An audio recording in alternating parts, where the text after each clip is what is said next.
নারায়ণগঞ্জ জেলার ফতুল্লা থানাধীন দাপা ইদ্রাকপুরে লাকি আক্তার হত্যায় আসামি মোহাম্মদ শহীদুল ইসলাম ওরফে কসাই শিপনকে ঢাকার কোতোয়ালি থানাধীন সদরঘাট এলাকা থেকে পালিয়ে যাওয়ার সময় 24 তারিখ রাত আনুমানিক 11:40 পিবিআই কর্তৃক গ্রেফতার করা হয়। বিস্তারিত থাকছে ডেস্ক রিপোর্টে। 25 মে রবিবার প্রাথমিক তদন্ত এবং আসামিকে জিজ্ঞাসাবাদে পারিবারিক কলহের জের ধরে ভিকটিম লাকি আক্তারকে তার স্বামী মোহাম্মদ শহীদুল ইসলাম ওরফে কসাই শিপন পরিকল্পিতভাবে হত্যা করেছেন মর্মে প্রাথমিকভাবে তথ্য পাওয়া গিয়েছে। PBI Narayanganj police super Mohammad Mostafa গ্রেপ্তারের পর সাংবাদিকদের সাথে প্রেস ব্রিফিংয়ে এসব তথ্য জানান। আসামিকে অদ্য 25 মে বিজ্ঞ আদালতে প্রেরণ করা হয় এবং এই মামলা তদন্ত অব্যাহত আছে বলে জানান তিনি। নারায়ণগঞ্জের ফতুল্লা থানার রেল স্টেশন নিকটবর্তী দাপা ইদ্রাকপুরে গৃহবধূ লাকি আক্তার হত্যাকাণ্ডের ঘটনায় পিবিআই নারায়ণগঞ্জ কর্তৃক এই হত্যাকাণ্ডের মূল আসামি শহীদুল ইসলাম ওরফে কসাই শিপনকে পিবিআই নারায়ণগঞ্জ টিম গত 24 মে 2025 সালে ঢাকার কোতোয়ালি থানাধীন সদরঘাট এলাকা থেকে গ্রেফতার করা হয়।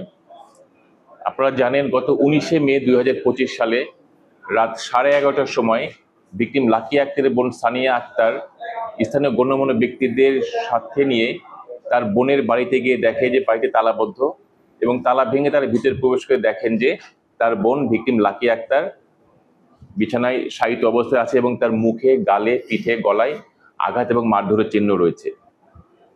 ঘটনার পরপরই ভিকটিমের স্বামী আসামি শহীদুল ইসলাম ওরফে কসাই শিপন সে ঘরটি তালাবদ্ধ করে তার দুই সন্তানকে নিয়ে পালিয়ে যায়। এই ঘটনা সংক্রান্তে পিবিআই নারায়ণগঞ্জ টিম গত 20 মে থেকে ছায়াতদন্ত শুরু করে এবং গত 24 মে 2025 সালে ভিকটিম লাকি আক্তারের বোন সানিয়া আক্তার এই সংক্রান্তে ফতুল্লা থানায় মামলা দায়ের করেন। মামলা নম্বর 51 তারিখ 24 মে 2025 ধারা 302 পেনাল কোড। মামলাটি পিবিআই শিডিউলভুক্ত হয়। পিবিআই নারায়ণগঞ্জ মামলাটি তদন্তভার গ্রহণ করে এবং এই মামলার আসামি শহীদুল ইসলাম ওরফে কসাই শিপনকে আমরা গতকাল রাত 11:30টায় সদরঘাট থানা এলাকা থেকে আমরা তাকে গ্রেফতার করি।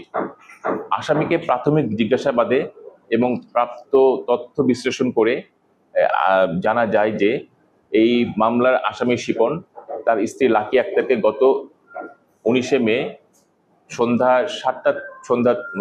6টা থেকে 7:58-র মধ্যে কোন একটা সময় সে তাকে মারধর করে এবং তাকে শ্বাসরোধ করে হত্যা করে। প্রাথমিক জিজ্ঞাসাবাদে আসামি জানায় যে পারিবারিক বিভিন্ন কলহের কারণে এবং ভিকটিম লাকি আক্তার মোবাইল এবং টিকটকে নানা ধরনের আসক্তির কারণে তাদের মধ্যে প্রায় বিভিন্ন বিষয় নিয়ে ঝগড়াঝাটি হতো এবং তাদের মধ্যে পারিবারিক কলহ লেগে থাকতো। এরই জের ধরে ঘটনার দিন আসামি শিপন ভিকটিম লাকি আক্তারকে শ্বাসরোধ করে হত্যা করে। আমরা আসামিকে আজকে দুপুরে আমরা তাকে বিজ্ঞ আদালতে প্রেরণ করব। আসামিকে আমরা পুলিশ রিমান্ডের জন্য আবেদন করব। আসামিকে আরো নিবিড়ভাবে জিজ্ঞাসাবাদের প্রয়োজন রয়েছে এবং এই মামলার প্রকৃত রহস্য এবং এই হত্যাকাণ্ডের প্রকৃত রহস্য উদ্ঘাটন করার জন্য আমরা আসামিকে 5 দিনের পুলিশ রিমান্ডের জন্য প্রেরণ করব।